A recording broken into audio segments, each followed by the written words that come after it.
Ever since Manchester City's midfield started dominating Europe, one question has been popping up in every football debate. Could Kevin De Bruyne and Bernardo Silva be the new Xavi and Iniesta? It's a huge comparison, right? We're talking about the duo that defined an era, the heart of Guardiola's legendary Barcelona and Spain's World Cup winning team. So, today, let's dive deep into this. Who is the better midfield pairing? Let's start with the legends themselves, Xavi and Iniesta. They weren't just players, they were philosophers on the pitch. Their game was built on the principle of tiki-taka, a style that was all about control, precision, and suffocating the opponent with possession. Xavi was the metronome, the brain. He dictated the tempo of the entire game from his deep-lying position. His ability to find space where there was none, his 360-degree vision, and his unerringly accurate passing were simply revolutionary. He wasn't the fastest or the strongest, but he was always 10 steps ahead mentally. He was the one who laid the foundation for every attack, the master puppeteer pulling all the strings. Watching Xavi was like watching a grandmaster play chess. Every move had a purpose. Every pass was a strategic masterstroke. Then you have Andres Iniesta, the artist. If Xavi was the architect, Iniesta was the one who added the magic, the final brushstroke that turned a good painting into a masterpiece. Iniesta operated a bit higher up the pitch. His close control and dribbling were otherworldly. Remember La Croqueta?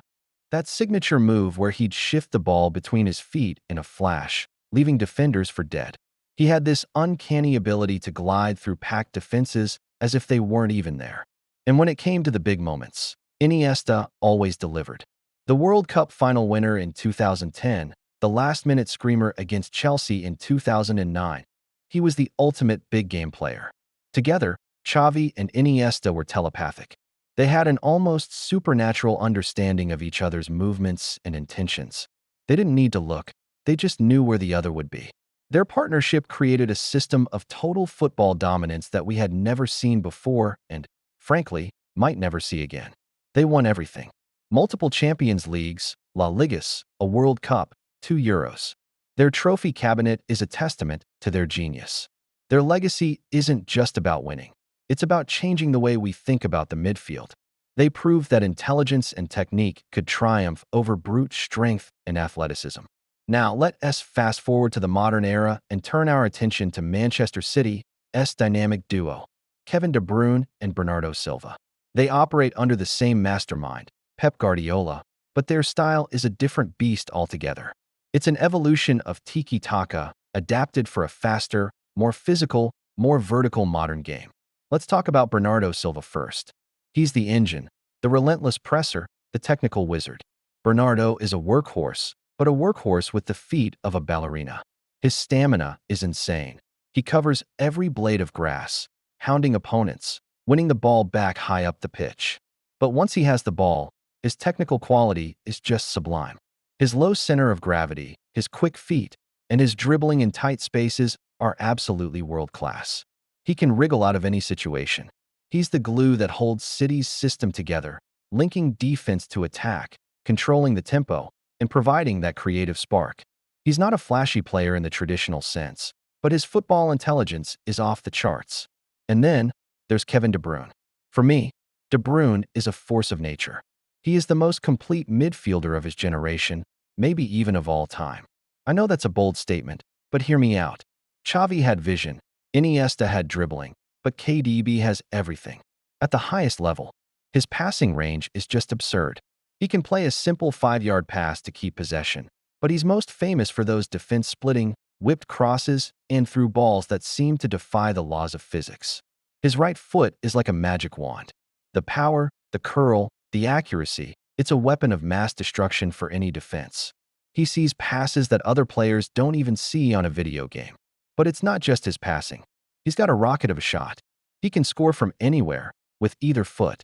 He's physically imposing, he's fast, he can dribble, and his football IQ is genius level. He is the ultimate playmaker. While Xavi and Iniesta controlled games through possession, De Bruyne controls games by creating chaos for the opposition. He is the king of the assist, the master of the final, killer ball. The number of chances he creates per game is consistently among the highest in Europe, year after year. When De Bruyne and Bernardo Silva play together, They create a different kind of synergy. Bernardo's relentless energy and technical security provide the platform, the control. He does the dirty work and keeps the machine ticking over. This frees up Kevin De Bruyne to be the ultimate weapon. KDB can drift into pockets of space, knowing Bernardo has the midfield locked down, and wait for his moment to unleash a killer pass or a thunderous shot. Their partnership is built on a complementary set of skills: Bernardo's control and industry, and De Bruyne's explosive, game-breaking creativity. So, the big question, who is better? It's so tough because they represent different philosophies of football. Xavi and Iniesta represent the pinnacle of systematic, possession-based dominance.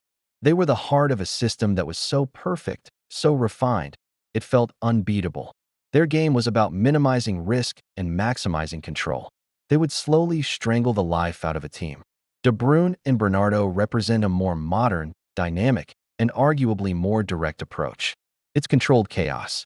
They can dominate possession like Xavi and Iniesta, but they are also ready to hit you with a lightning-fast counterattack at any moment.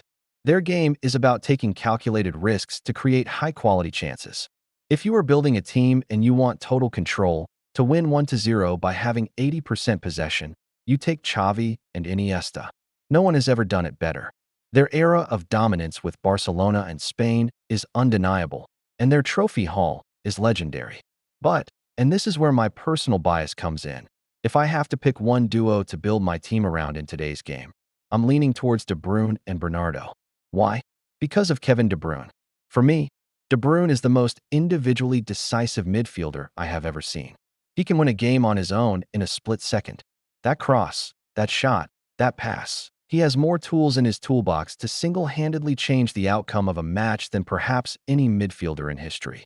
While Xavi and Iniesta were sublime cogs in a perfect machine, De Bruyne often feels like the entire engine. The modern game is faster, more transitional, and more athletic than ever before. De Bruyne's physical attributes, combined with his unparalleled technical skill and vision, make him the perfect modern midfielder. He can do what Xavi did in terms of vision. He can create magic like Iniesta, but he can also score goals like a top-tier striker and cross the ball better than almost any winger. He is a hybrid player, a cheat code. Bernardo Silva is the perfect partner for him. He provides the Xavi-like control and work rate, which allows KDB to be the game-breaker. So, to wrap it up, Xavi and Iniesta are the undisputed kings of an era, the greatest possession-based midfield duo of all time. Their legacy is set in stone. But when we look at the combination of technical skill, athleticism, versatility, and sheer individual game-winning ability, the duo of De Bruyne and Bernardo Silva, spearheaded by the once-in-a-generation talent of Kevin De Bruyne, might just edge it for the demands of the modern game. It's a debate that could go on forever, and there's no wrong answer. But for me, the raw, explosive power and complete skill set of KDB slightly tips the scales. What do you guys think? Let me know in the comments below. Who would you pick and why? Thanks for watching, and don't forget to like and subscribe for more football debates.